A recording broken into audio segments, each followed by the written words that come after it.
আসন্ন জাতীয় সংসদ নির্বাচন ঘিরে সারা দেশে জমে উঠেছে প্রার্থীদের প্রচার গণসংযোগ। সকাল থেকে মাঠে ব্যস্ত বিভিন্ন দলের মনোনীত প্রার্থীরা।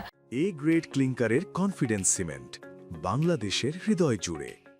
কর্মী সমর্থকদের নিয়ে ছুটছে নিজ নিজ নির্বাচনী এলাকার ভোটারদের কাছে, শোনাচ্ছেন নানা প্রতিশ্রুতির কথা। বিরামহীন পথসভা, গণসংযোগ, লিফলেট বিতরণ ও উঠান বৈঠকে সরব বিএনপি মনোনীত প্রার্থীরা।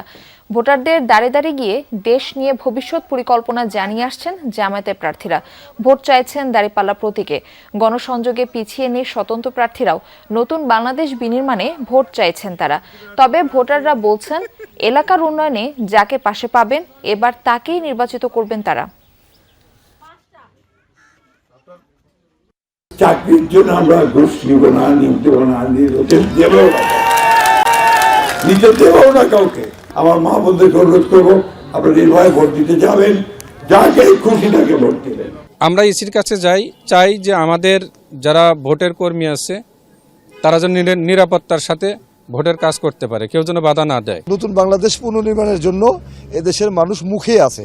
সাধারণ মানুষ আমাদেরকে বলছেন যে আমরা আমাদের সুষ্ঠু ভাবে যেন আমরা ভোট কেন্দ্রে যেতে পারি।